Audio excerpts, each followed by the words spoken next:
Wow, let's do some news. My name is Mike B. That was a lot shakier than I anticipated. I gotta get used to that. Baby. Oh, motherfucker. Let's do some news. My name is Mike B. Martha, thank you so much for that, by the way. Tier 2, appreciate that. Today's date is December 13th. I know you guys told me, all right? I'm sorry. I said I was gonna do it and I didn't do it. Friday the 13th, December 2019. It's the last Friday the 13th of the year. It's also the last 13th of the year.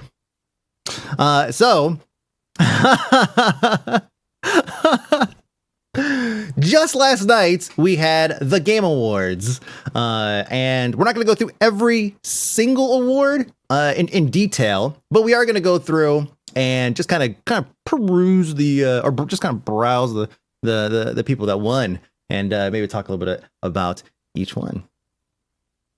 Boom. Also a full moon. That's right. It is also a full moon. It's the last full moon of the year. There's so many lasts today. Holy shit. This is the last time I'm going to wear this shirt this year. Whoa. Wow. Meteor shower tonight too. Is the last one of the year. No, I don't feel sleepy at all. So game of the year. Probably the most important one, right? Biggest one. Went to Sekiro Shadows Die Twice, which is great. I've heard it was a good game. Moving on. You know what's funny? I actually haven't played a lot of these games, considering I feel like I played a good significant amount of games this year. There's a lot of games actually I didn't play. It's like, how do you fucking keep up? Like, I mean, I didn't play Death Stranding, which won Best Game Direction, but it was mainly because the game looked boring. And I felt like I could probably just do the synopsis and be like, oh, cool, that's really interesting, and not have to, actually play it. Best narrative was Disco Elysium. Disco Elysium, which is the game that we played on stream, and my only complaints was that it was a lot of reading and it made it difficult to play on stream because it was a lot of dialogue. Not necessarily voiceover dialogue, but just a lot of dialogue. That was really the only complaint that I had about the game. But it's taken away like 4 awards, I think, last night, actually. And there's actually a number of other awards. I think Steam Awards also gave Disco Elysium some stuff. I would say probably the biggest winner of this year has pretty much been Disco Elysium in terms of just pure quantity of awards won. Probably. I'm just kind of making that up, but it sounds about right. Last general election of the United Kingdom. No politics.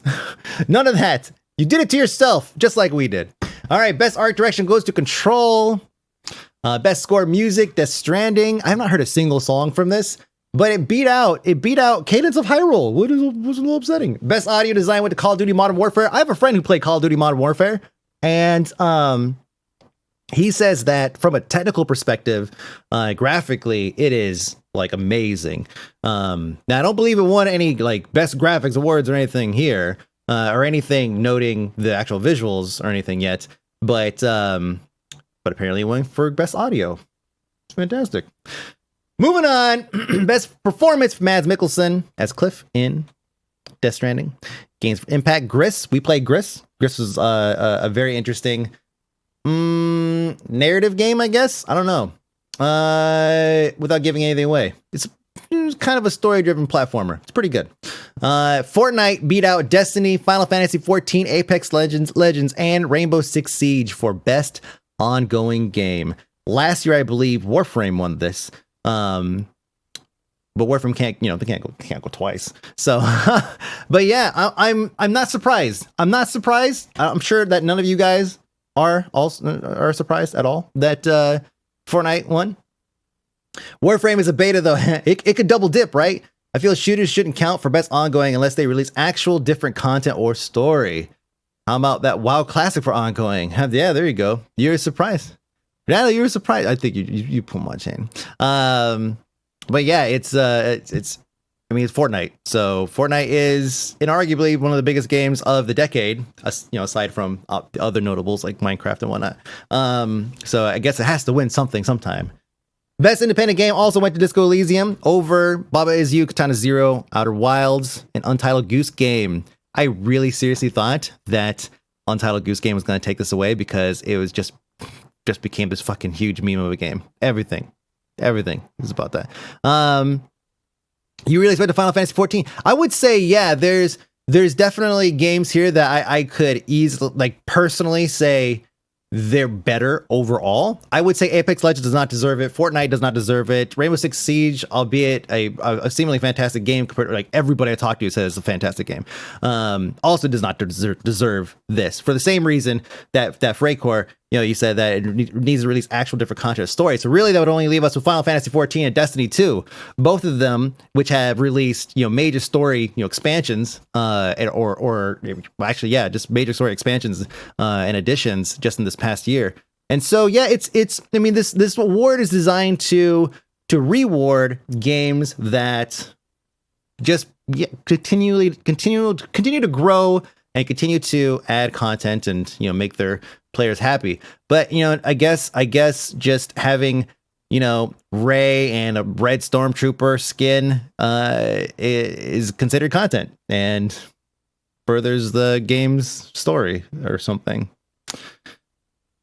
I will say though that Fortnite's relaunch event or whatever that they did, where they black hole and all that crazy stuff, that was pretty fucking stellar. That was pretty spectacular. It's a shame that there's no real story to kind of back that up and really kind of run with. But still, the event itself was pretty fucking awesome. Siege of Fortnite were on there. CSGO should have been on there. For best ongoing, yes. Correct.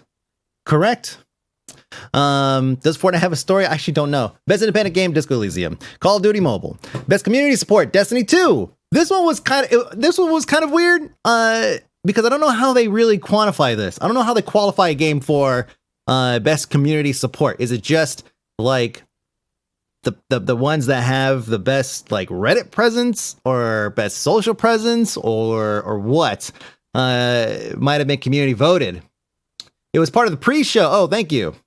Best email sent. Activision's not on that list right now. Jesus. So Destiny 2 won. Good. Destiny deserves something.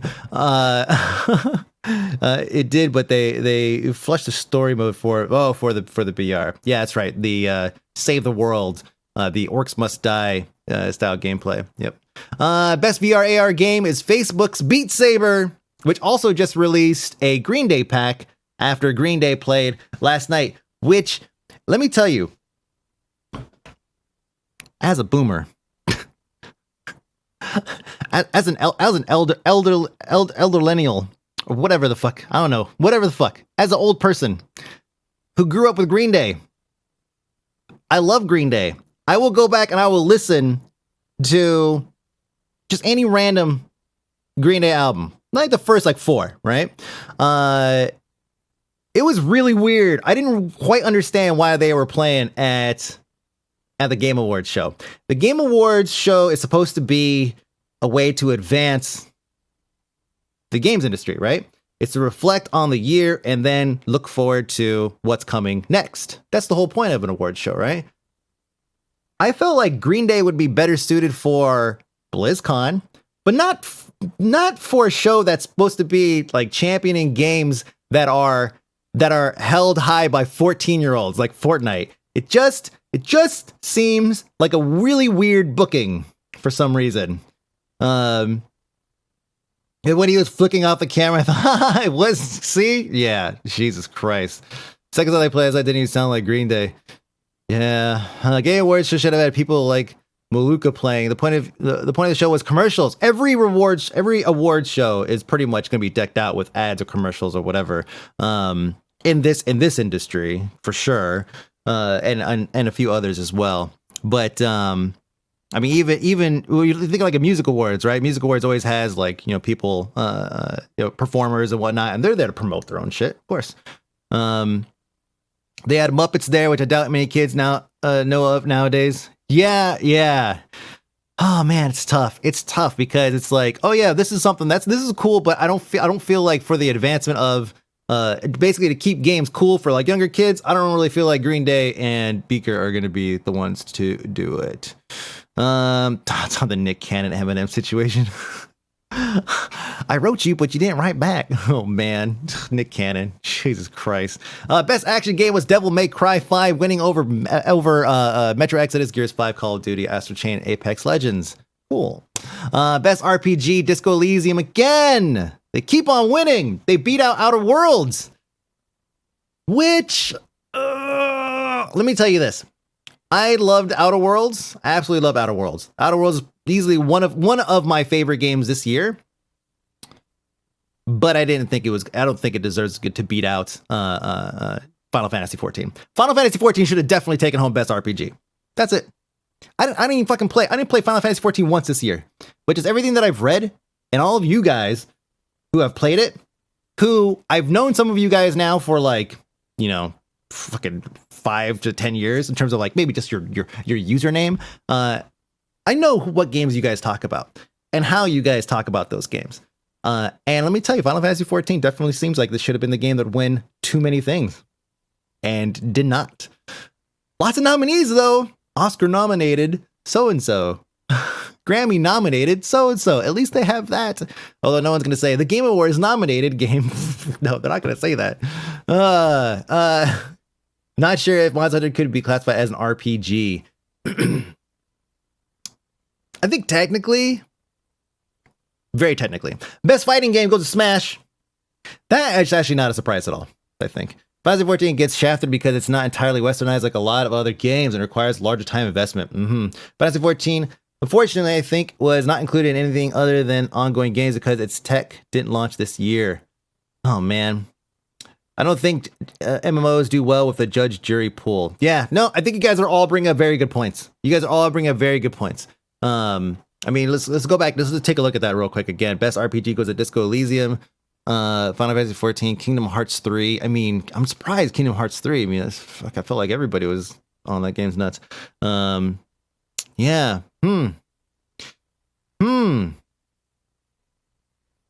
Just as long as it made bank. Oh yeah, the Outer Worlds definitely made bank. We got a pretty. Was it underwhelming? Was it underwhelming overall, Monster Club? Damn. Disco Elysium did deserve to win something, such a unique game. Not only did it win something, Zebrios, it won fucking everything. It won so many things.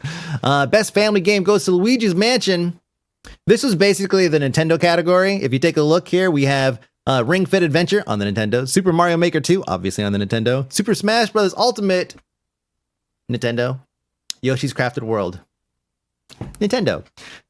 So in the Nintendo category, the best Nintendo game is Luigi's Mansion 3. So, yay. It's a solo game. It's a game that anybody in the family, like I said, it's a Nintendo category, right? They needed another game to throw in there. See, I mean, Nintendo is the family game company. Yep. I like Nintendo's chances. I only caught the tail end of the probably the last 40 minutes or so. Basically, when Reggie came out, that's when I started watching.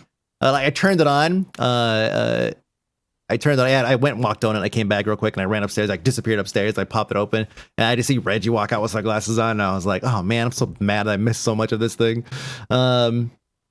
The Cube World didn't get any nominations. What? Best strategy game goes to Fire Emblem Three Houses. Not Total War, not Anno, not Age of Wonders, not War Group, not Tropico. I actually didn't play any of those games. I have actually played a few strategy games this year, and none of them made the list. Well, fuck you. Best sports racing games goes to Crash Team Racing. What? Really? I have not heard hardly anything good about that game. From folks here. Dude, Krell, because he's an icon. Please separate sports and racing. Yeah, man, I am surprised. But I guess last year, I want to say that Rocket League won, or maybe it was the year before that they won. Because I remember we had this conversation before, Kimmy, where we were talking about how sports and racing is probably split up, but then Rocket League is kind of sports and racing. So, just the microtransactions are garbage. Oh, that's what it is. See, but that's part of the fucking game, and that should be taken into consideration when they're getting up for awards. Now, I can't really speak to FIFA, F1, or Dirt Rally 2 because I didn't play Dirt Rally 2. I love Dirt Rally 1. I heard Dirt Rally 2 was pretty good, but I'm just really surprised to see a Carter make the number one position there. Just Less than stellar. Yeah, Sonic. Oh man, I wanted to like that game so bad, but ultimately, I do think that Sonic All-Star Racing Transformed is still the best Sonic racing game. It's actually one of the best Carters. Period. It is such a good mix and collection of characters and everything. Oh my god, Donut! Shush! All right. Oh my god, I'm gonna have to go. I'm gonna go kick him in his no nuts. Oh my god, best multiplayer game. I think someone came to the door. Yep. It's okay. Come here, Donut. Come here. Come here. Come here, buddy. Come here, Donut. Come on. Come on. It's somebody came to the door. That's why. No, he's gonna bark. He's gonna bark all the way up here. Oh my god. Anyways, let's try to move on if we can.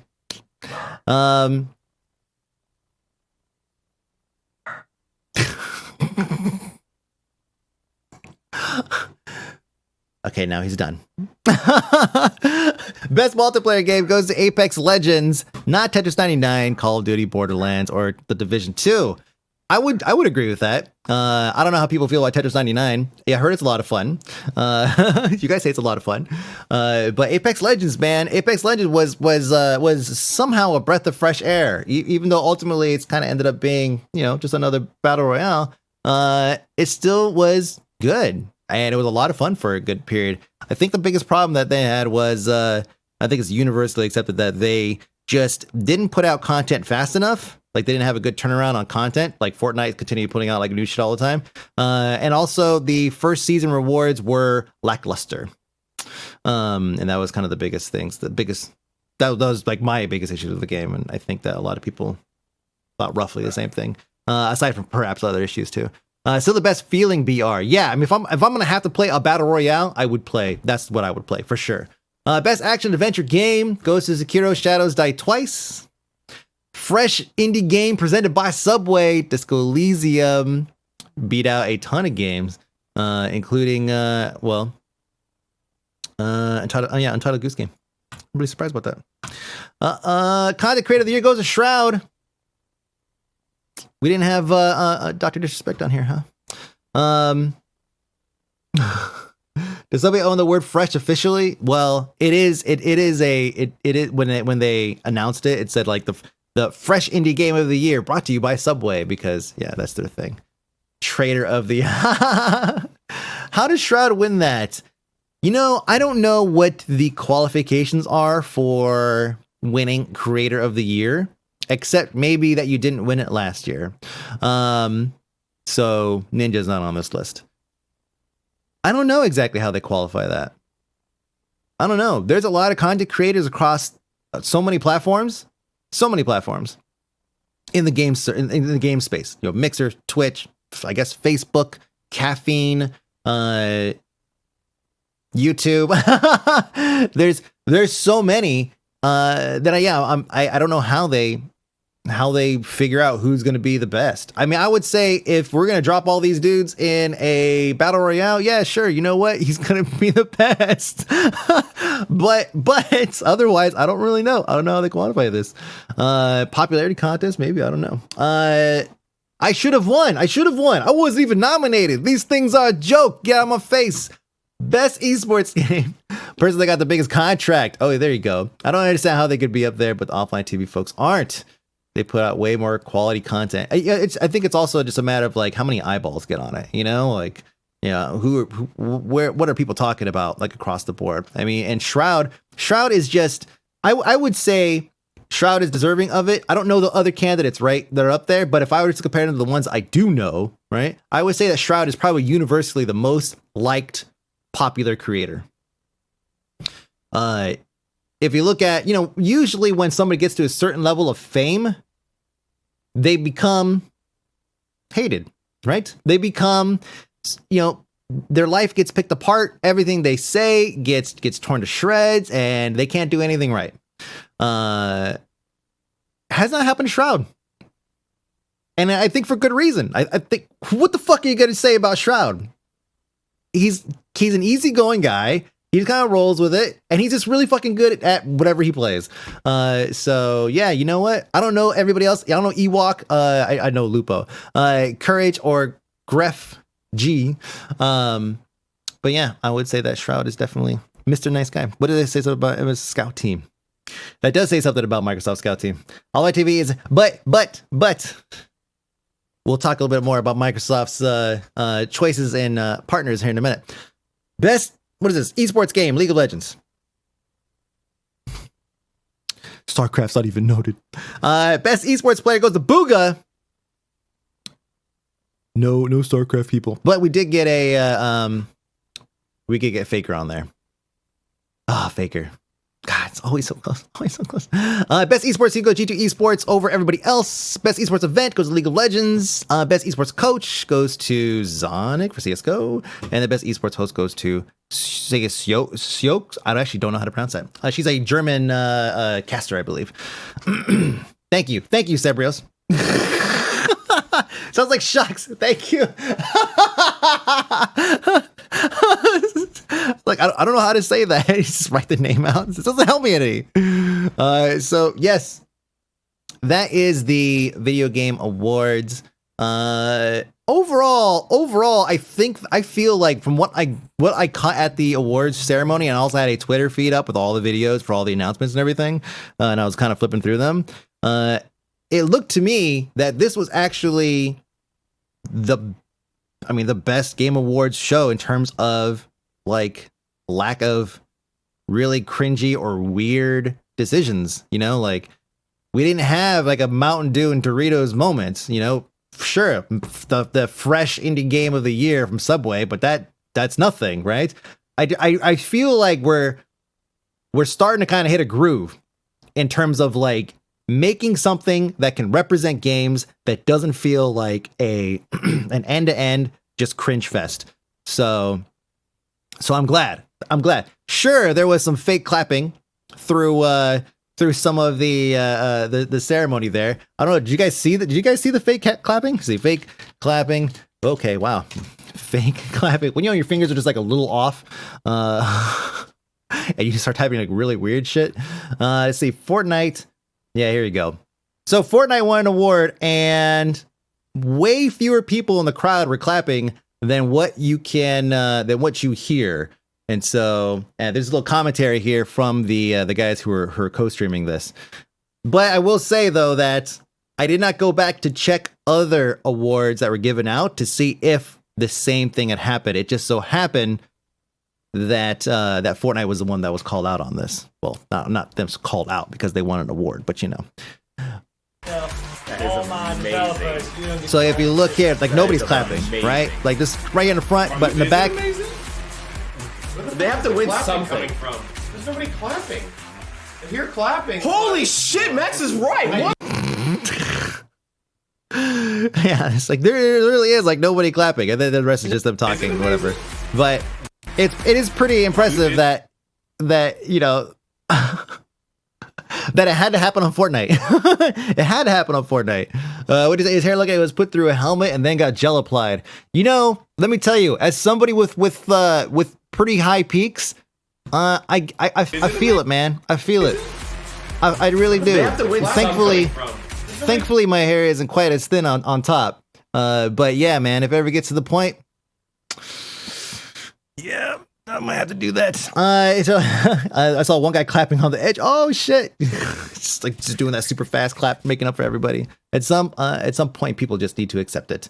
Yeah, yep. And I do have look at it's. I mean, it's not like fall. I mean, I'm not gonna complain about my hairline, but I see him, I see it, and I understand. The peaks just go on forever. When I wear the VR headset and shit, I hate that my peaks like pop out. It looks like white Batman ears, you know, like white, like just sticking out the top of the headset. Oh man, yeah. Well, high peaks, man. Shit happens. Reaches the equator ear level. It's time to shave it bald. Woo, man. It's okay, I got you, Monster Club. Well, why go through this slow, embarrassing game of hiding the weakness and not just go full globe and shine it up? You know, I thought about like what would happen if I like started losing my hair? Would I go bald? And one time I was shaving, and I had to do this because you guys will probably assume I'm shaving my nuts or something like that. One time I was shaving and I accidentally with the electric razor, and it caught right here. And I don't know if some of you, right here on this side, some of you guys may not have remembered or maybe noticed because the camera, the way it was facing, maybe didn't see it or something. But who the fuck would assume that for its era? And yeah, so it left like a bald spot. I had a patch right here that was basically just nothing. And I was just thinking like, oh shit, like that's like if I shave my head, it might never grow back. And it took forever. It took forever. I said nothing. See, everybody knows. It took forever. I seriously thought that was it. Like I thought, wow, it didn't even like nick. It wasn't even like a nick. It was just like I was shaving and I just shaved a little too close. And that was it. Fucking weird. And thus the chin hog was born. This actually happened like well after the chin hog. It was like this year, as a matter of fact. I seriously thought that I would never get my hair back. So there were some announcements that were made. The PS4, the first game for the PS5 was announced. We won't go through. Well, the game is called Godfall. It's developed by Gearbox. And I should know the publishers, but in partnership with Counterplay Games. Thank you so much. Anyways, all of this is just pre-rendered stuff. No actual gameplay, so we don't really know the power or the potential of the PS5. But we do know is at the end, it basically goes, and this is like, yeah, it's holiday 2020, and then PlayStation 5. And everyone's like, ooh. And that's pretty much all you got. So we don't have any details or anything on the PS5. None that are already, like, not already out there. Doesn't Gearbox always do launches for consoles, like literally all of them? I don't know. I mean, maybe, I mean, not just by virtue of them just, you know, I guess, yeah, they swing deals, I guess, sure, maybe, I don't know. Wow. You once cut the corner of your mouth, Joker-like, took 2 weeks. Oh, 2 weeks. Okay, that's not too bad. Okay, but shaving, yeah, ooh. We still have not seen final design of the PS5. You're right, we have not. But what we have seen is the new Xbox Series X. I think that's what it's called.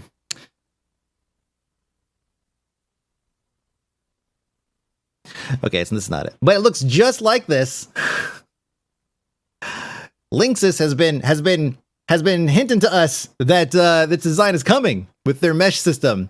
So no, they do have a pretty fantastic and crazy announcement here where they go through, they have the voiceover and everything. Hold on. I know I got these scores. Okay, that's enough. Let's have a dream which isn't under control.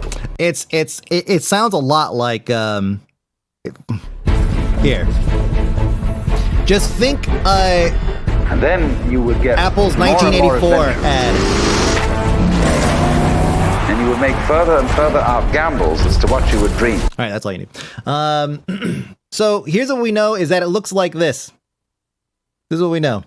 It looks like this. Oh, sorry, we know a lot more than this. This is what we found out during the reveal. And then GameSpot actually got it's like a pretty insane first look at Xbox Series X, motherfucker. So let's go and actually just loop this video here while we talk about it. Yeah, I want the Xbox X thing. I know. Xbox Sex, exactly. That's how. If you're like using dictation to like write everything, like I do, I use dictation to write everything. It will say Xbox Sex when you try to say Xbox Series X. Let's see. What is it? Wendy's is on top of this today. What is this? Let me take a look at it here. Oh man, fucking Wendy's. Get it? God damn. So here's what we know. The Xbox Series X is going to have roughly the same controller. And I say roughly because they said that the Xbox One X, this controller, is, I guess you could say, have coverage, right? Which basically means like how many people's hands it'll fit by percentage. And they said 95% coverage. They trimmed a little bit off the sides and they smoothed out the backside. So I guess right back here, this part right here has been smoothed out a little bit. And they say that these tiny little changes that they've done to the controller have now increased the compatibility with people's hands from 95% to 98%. But the good news is this controller is going to be compatible with the Xbox Series X. And also the new Xbox Series X controller will be compatible with the Xbox One. So a lot of like back and forth if you need to. I should just use Xbox One controller. Yeah, just use or use this. Regular controller with a little Minecraft piggy. Let's see. Also, they have a share button, which is going to be like dead center, I think, like right in the middle toward the bottom, which I thought was funny because I remember when the PS4 was announced and they had a share button and we made fun of it. We were like, oh my God, no one wants to do that. Like we were seriously talking some shit about the share button. I want to say maybe on like Twimo or something. Like we were talking shit about it because it was new. That was a new thing. It was like, oh God, they want to link to your social. We're going to be spamming your social, or spamming our friends or whatever. Like we were seriously just like not into it. But since then, it's become part of everything. The Switch has it. Nobody uses the PS4 share button for sure, but the Switch has it. And I would say that people use that pretty often. Maybe not like all the time, but fairly often. I know I've used it a few times. About the new D-pad because I love the Xbox One D-pad. Yeah, the new D-pad is it looks like the Pro one, doesn't it? It's actually, instead of just being a plus, it actually has a little bit of a circle around it too. I don't really mind either way. The D-pads on all Xbox controllers have always just been kind of okay. But this guy work. Yeah, it works like the Pro. Yeah, there it is. I told me the share button was when I accidentally hit it. Yeah, the share thing I think is more appropriate now that social media is more widespread. Absolutely, yeah. So we used to talk shit about it a lot, but definitely now more than ever, it makes sense. The Xbox. Oh, this is actually pretty awesome. The Xbox Series X will allow instant resuming of games, which is not new, but it will allow you to instantly resume more than one game, which is new to consoles. Obviously on your phone, you can just pick it up and just go, right? Or just open something up and go, which is, I think, which actually, I believe, sets a standard for consoles going forward. So it has save states. I mean, a save state is kind of vague because it indicates that, you can save the current state and then reload it later, but that's different from an instant resume. Being able to instantly resume a game is, I feel like it's still technically, I think it's a save state, right? But it's still like, when I say save state, it's like you still have to load the game and all that, but be able to instantly resume something feels a little bit, that's more like a phone would do. The Switch has instant resume, but only for one game. Exactly. Yep. Guess you don't own a Steam controller. You're talking to somebody else. No controller could be worse than the Switch's tiny Joy-Con thing. Oh yeah. The tiny Joy-Cons are really a huge pain in the ass. And gamer. Talking that shit. But you're right though. The Steam controller really is the worst controller for gaming in general. But it also happens to be the best controller for specific situations, which is why everyone should have one at least in their arsenal.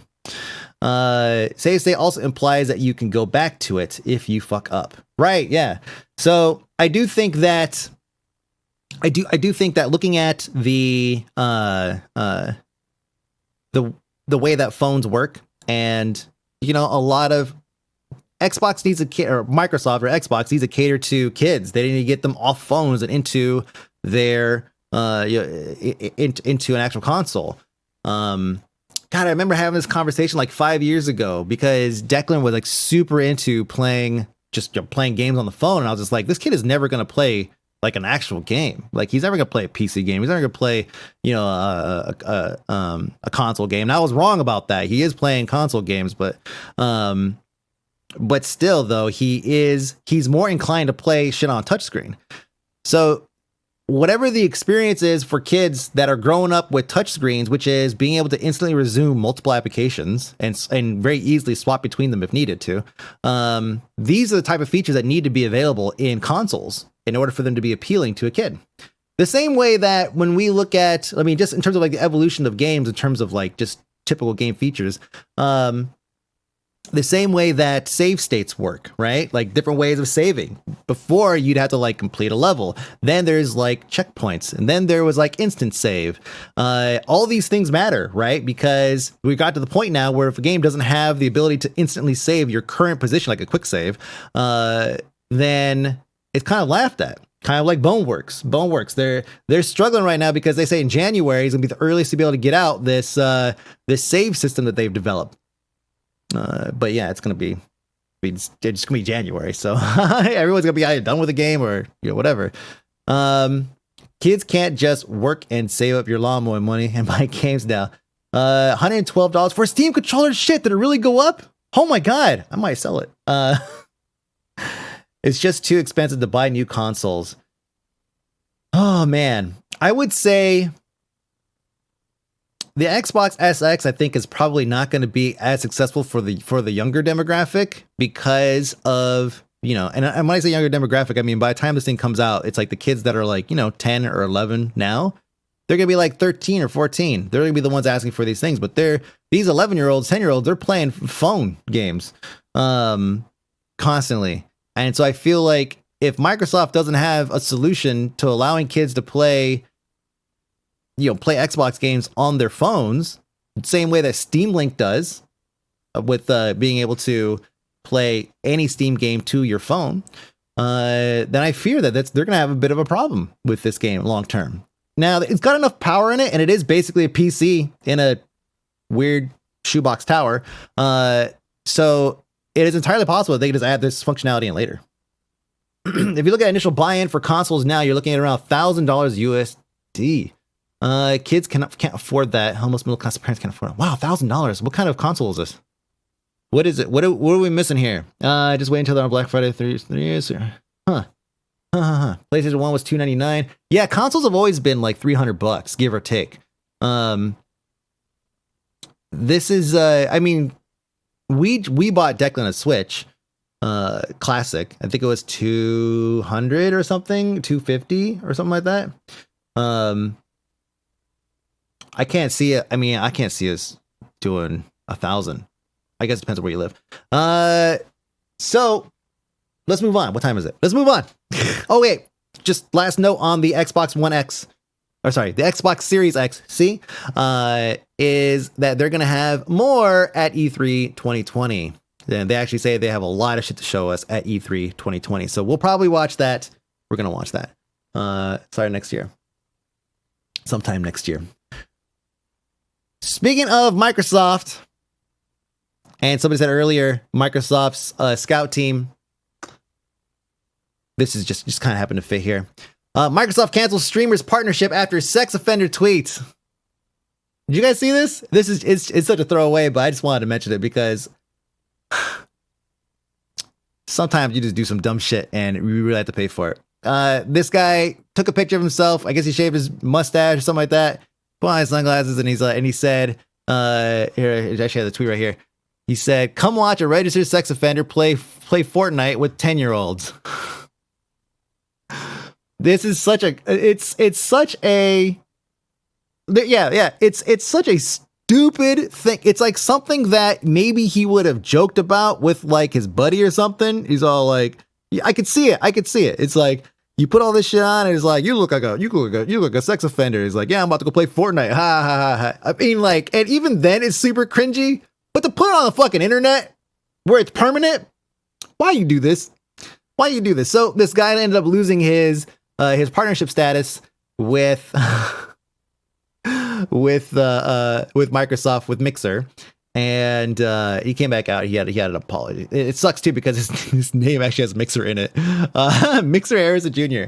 He said, "I want to apologize for a recent tweet. I absolutely agree that it was inappropriate. And I'm sorry to the people that it upset. I made it without thinking how it would read. I meant that as a joke, but I agree with the fact that it isn't something to be joked about. I'm sorry." I don't think this guy has kids. Such an idiot. Like this is the idiot of the month. And he's so late. He's so late in the year. It's gonna be fresh, man. When you think about the idiots of the year, he might actually make the list. Oh man, just dumb. Speaking of potentially dumb, Just move on. Just move on. Just read the headline for a second.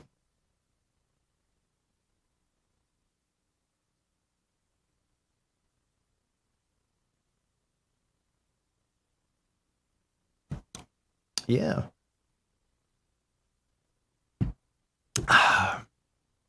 Okay. All right. So, there has been worse film ideas. Rabbids are getting a film through Lionsgate. Lionsgate, they've brought us John Wick, The Expendables, Saw, and Tyler Perry's A Medea Family Funeral. So a bit of a range. And Warcraft movie. Yes, that's right. The director is going to be Todd Strauss Schulson, who brought us a very Harold and Kumar 3D Christmas. And as I'm reading this, I'm like, oh my God, this is going to be a fucking tragedy. Like it's going to be terrible. But then I got to the screenplay writers. Like I was looking for a redeeming like element here, because to me, the Rabbids are pretty much just another version of Minions. I don't care who came first, right?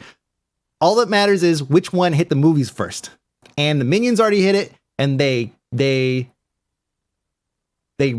mean, nobody likes the Minions anymore, right? It's the biggest fucking joke. Don't.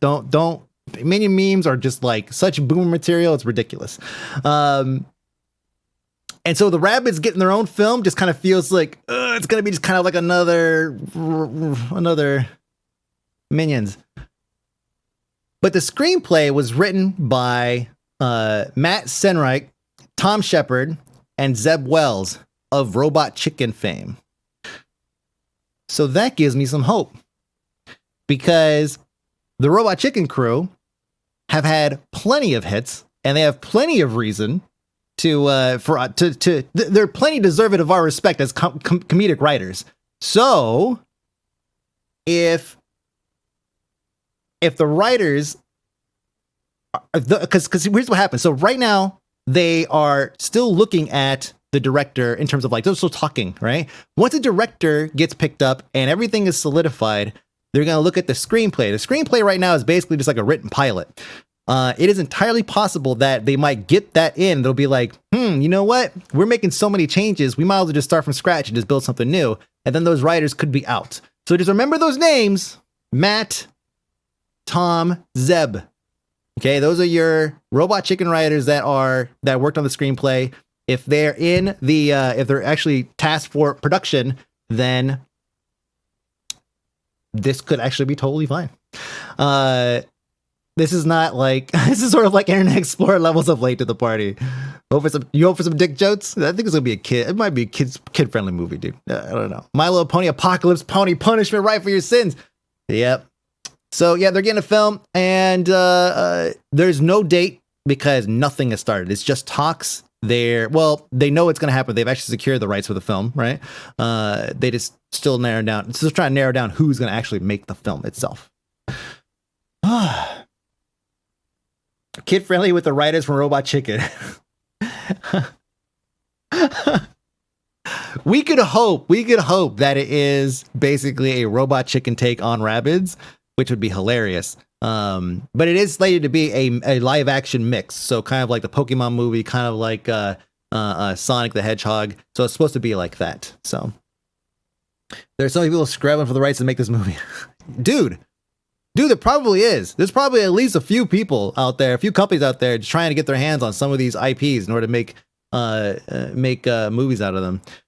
I don't know about Rabbids specifically, but hey, go Ubisoft, get them. And speaking of movies, just to kind of throw one more thing out there.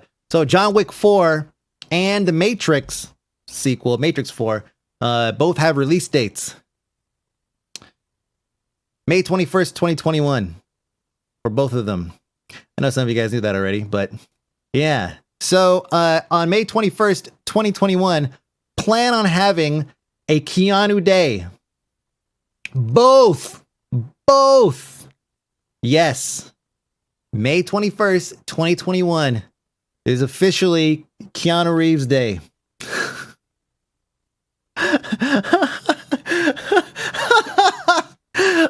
I thought everybody knew about that. I'm glad that some folks have it. You're like, what the fuck?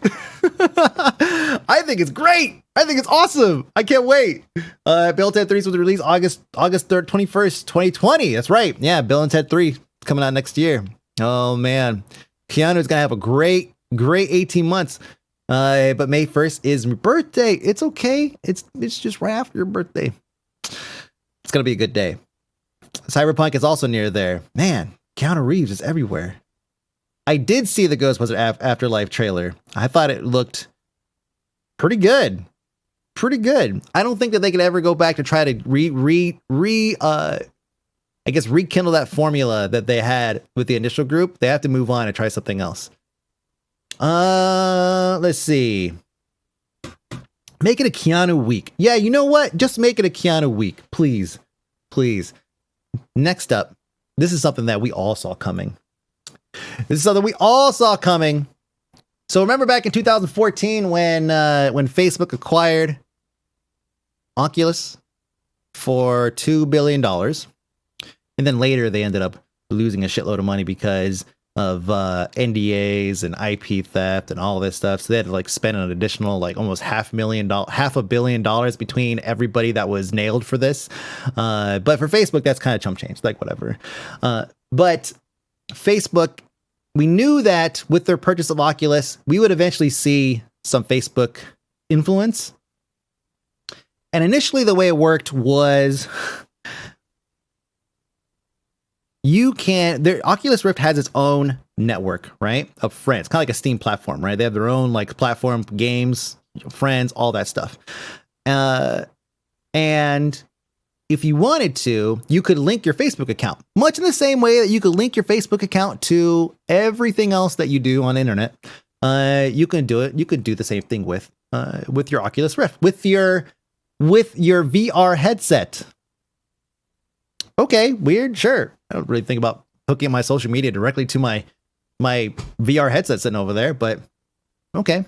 Well, they've announced some changes, and blink twice, accept terms and conditions. Yeah, they have made some changes to their to the feature list, and they are going to be adding, or really removing, the ability to have any social features whatsoever, unless you are logged into Facebook. So here's how it reads. If you choose not to log into Facebook on Oculus, we won't share data with Facebook to allow third parties to target advertisements to you based on your use of Oculus platform.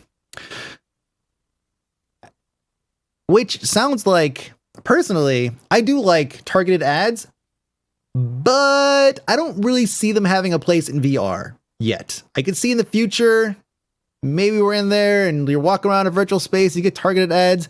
I think it's scummy to like muck up a budding arm of the games industry, which is virtual reality and augmented reality. Muck it up with, ads and all that shit. It's like I'm gonna have pop-ups like right in the middle of like, obviously not pop-ups specifically, but still, like your VR escape should be a VR escape. Facebook and Oculus will use information about your account and your use of Oculus to provide and improve social features. But what they said was that they weren't going to include 3D maps of your surroundings. So at least you have that going for you. No Oculus porn. Yeah, no Oculus porn. You don't know what a Facebook account, so my mind is made up. I'm first headset. Yeah. So here's what's interesting is that you can't, going forward, you cannot use the any social features on the Oculus Rift unless you are logged into Facebook. Here they say we're now using Facebook to power new social features on Oculus. By staying logged into Facebook on Oculus, you get blank, blank, blank, blank. They point out everything that you get. What they don't say is that by not using Facebook, you lose. You can't even add friends anymore. You can't add friends. You've basically been exiled to your own little lonely island of fuck that. No, you're just gonna play Steam games on your Oculus Rift. Just don't fucking log in and just play Steam games on your Oculus Rift because it's totally compatible with Steam's VR platform. So you don't have to worry about Oculus and their bullshit. But I mean, yeah, there are benefits of going with an Oculus headset because of the way that their tech functions versus like the Vive technology. But it might not be worth it for some folks. So they're forcing users to go through service that has repeatedly been leaking, both accidentally and intentionally user information over the years multiple times. Yes. Yep. We knew it was going to happen. We knew that they were going to put in their own features. I guess what it was so jarring is that they're just removing existing features in place of it. It's really scummy. Like, really is scummy. And again, we knew that it was going to happen, but I guess I didn't anticipate it happening like this. You think it's going to effectively kill the Oculus? Yeah, I think that I think it's going to go.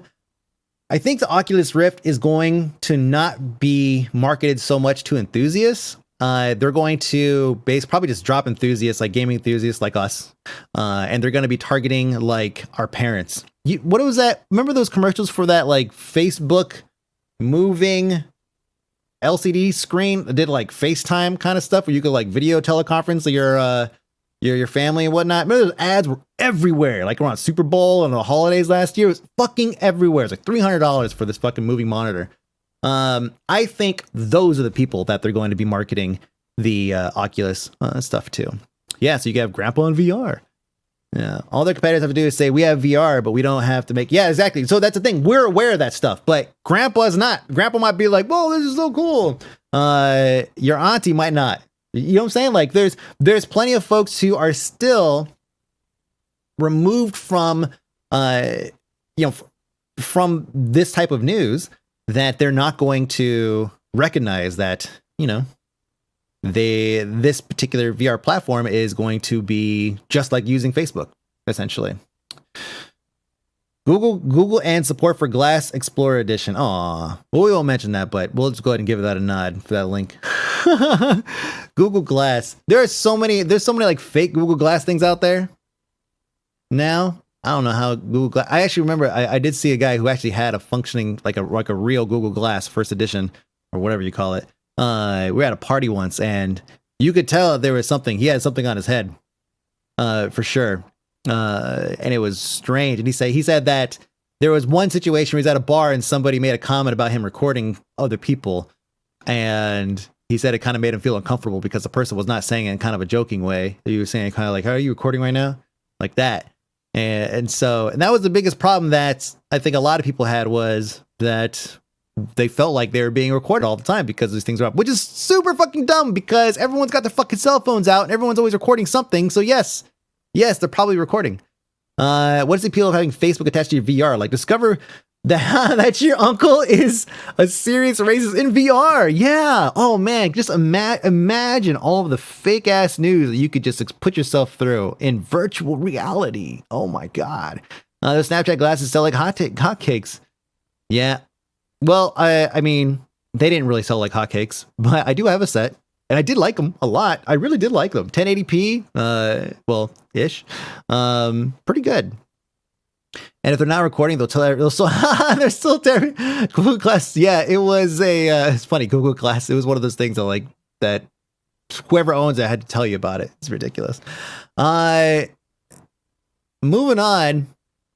This is actually towards the end of the show. It's perfect timing. Oh my God. So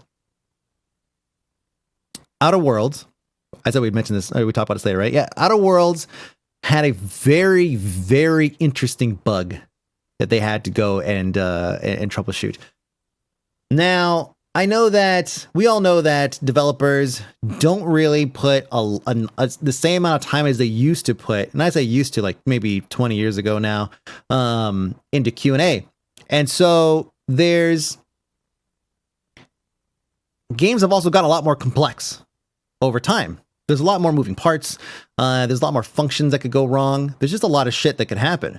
And so when you put out a game and it sells millions of copies and you start getting weird reports about things that are happening in the game that are really fucking specific, and you just cannot replicate it, it's going to drive you nuts. And so this is actually just a story based off of a huge Twitter thread. And I'll try to summarize it for you guys because it is pretty hilarious.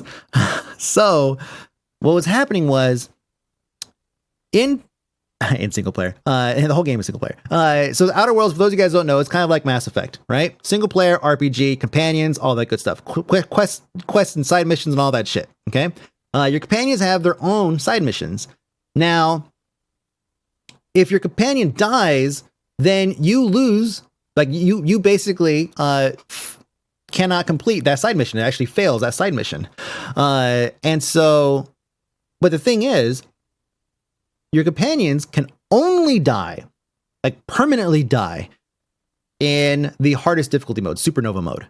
That's the only way that and they will fucking die. Oh my God, they will go out of their way to die. The best thing you could do is just putting behind a fucking rock and then go ahead and then just kill everything and then summon them because they will die. And then you will lose those quests. So a bug came back and it said, it says like, my companions are alive. I just can't do these quests because it says that they're dead. And we compare, it's basically following. I mean, we could argue about like the semantics of like who is what, but I think that for the average person, I think I'm good. So the Obsidian QA lead Taylor Swope, he basically went in and he said he tried all these things to try to figure out what the fuck was going on. And then he came across a tweet from somebody who said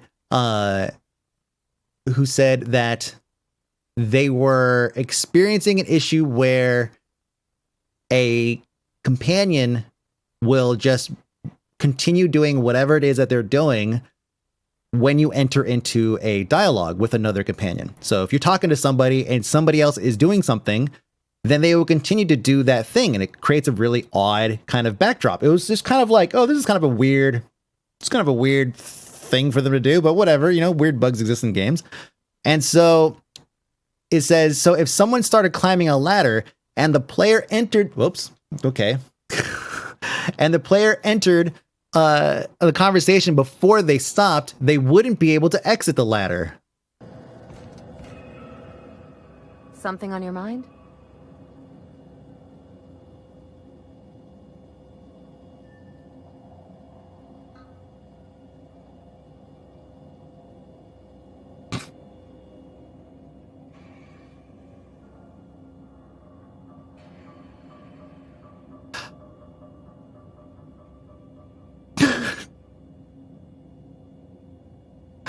So apparently,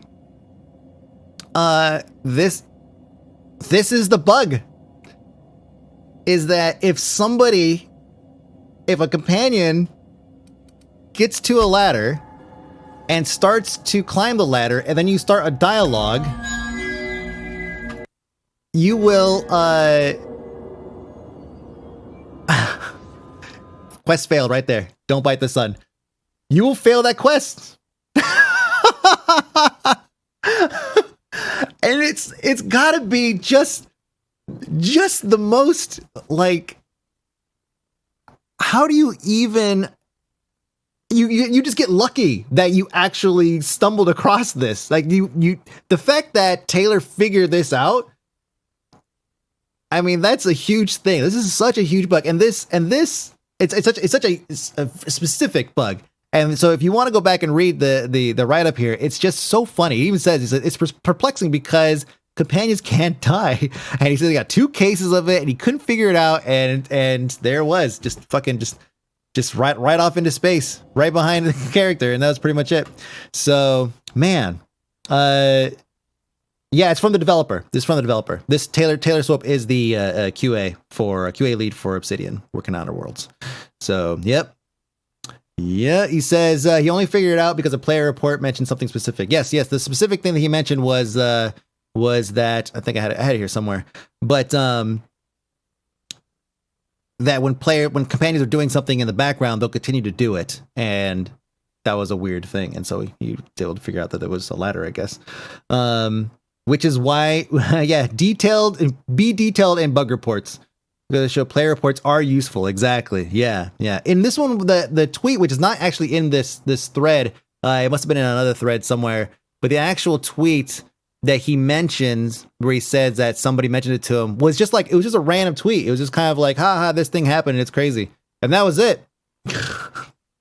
This is a poster child for being detailed with bugs. Plus, what you were doing when it happened. Yeah, it's such a good write up. And for any of you guys who've worked in development, where you've had to like chase down bugs, yeah, I'm sure you guys could appreciate this quite a bit. That's it, guys. I will say, I just personal, like just some shit that I did this week or whatever. I played Darksiders 2 last night.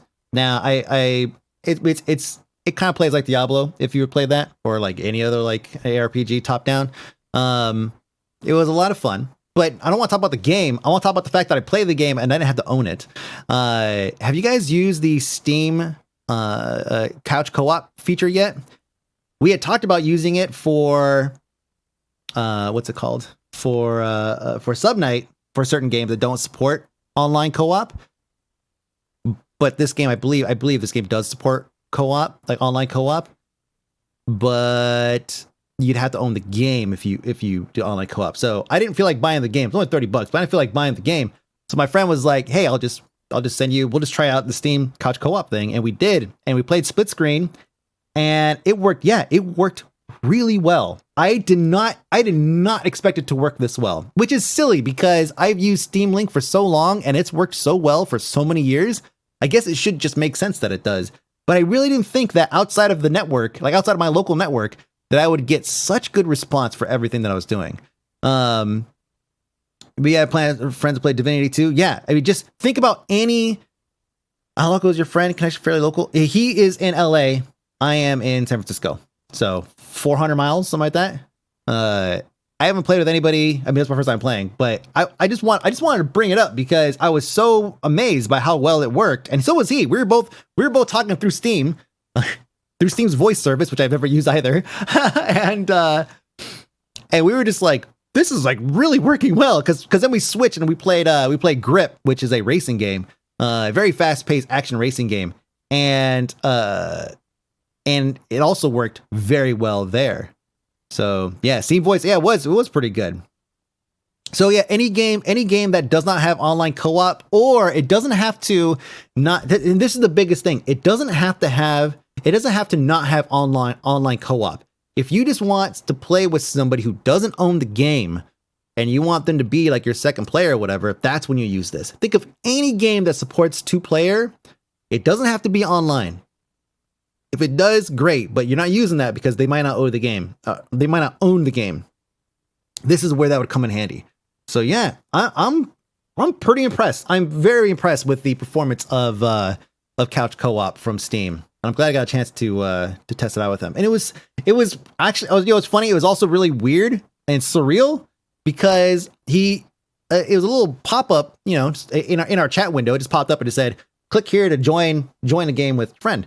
And so I clicked on it, and it just popped up a window. There was no you're used to, when you play on your PC, you have a certain standard that you've been groomed to accept, and that is, I launch the game, it's gonna fucking do the C+ whatever bullshit that installs every other time you play the game, and then it launches the game, it plays the logos, does all that stuff. No, it didn't do any of that stuff. It just a window popped up, it took over my screen, and it was boom. That was in.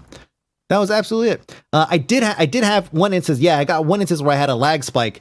But we just restarted it and it worked fine. So, but yeah, so it's not perfect, but for what it is, fucking works great. Pretty fucking great.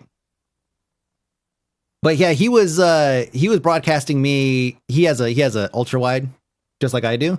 And so what I did was I just moved it over here, and it was great because I could play on the ultra wide, and you also get more real estate because you play split screen. It was a vertical split screen.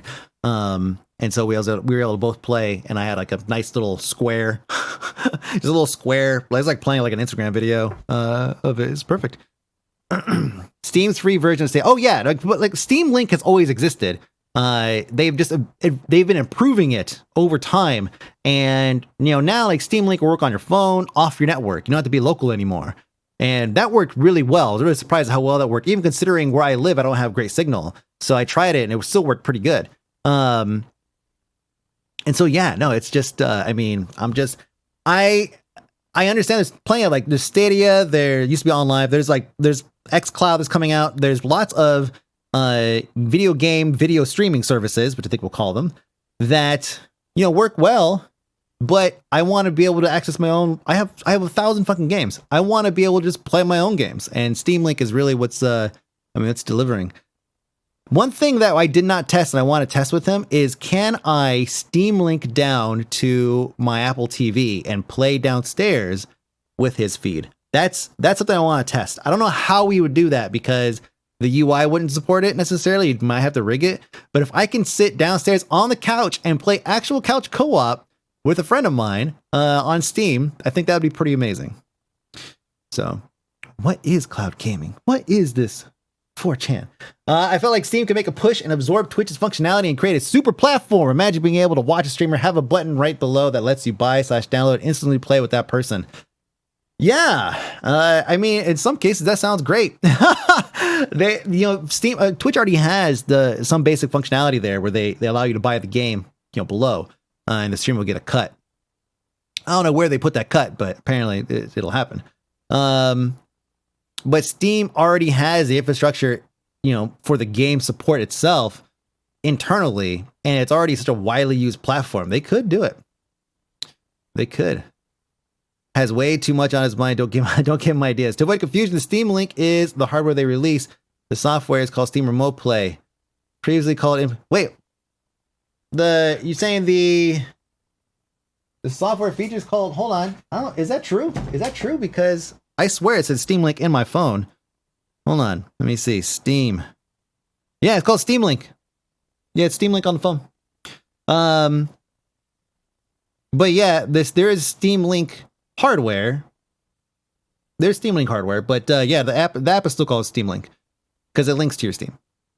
All right, that's it. That's it for the news. This is the I think we have like one more episode, maybe 2 more episodes for the end of the year. So yeah. Technology. That's right, technology. Guys, thank you so much for helping with the news today. You guys are great. You guys are awesome. It's kind of an awkward way to do this. And yes, right. Remote play is Sony's thing. That's right. I do have that too. But yeah, that's it. So that's the news. My name is Mike B, aka Fony. Twitch.tv/AKMikeB. AK Mike B on other things. AK Mike B photo for other things. Mostly nudes. And that's it. Hope you guys enjoy your Christmas. And don't forget your deodorant. That's right. If you button up the top, make sure to wear a tie. Yes, I believe that's probably the rule. Unbutton just the middle button. Just right here. Just like the middle button. Just let some skin show. Oh yeah, there we go. Oh, that's what the ladies like, huh? I just want to sit here like this. Just to let them know.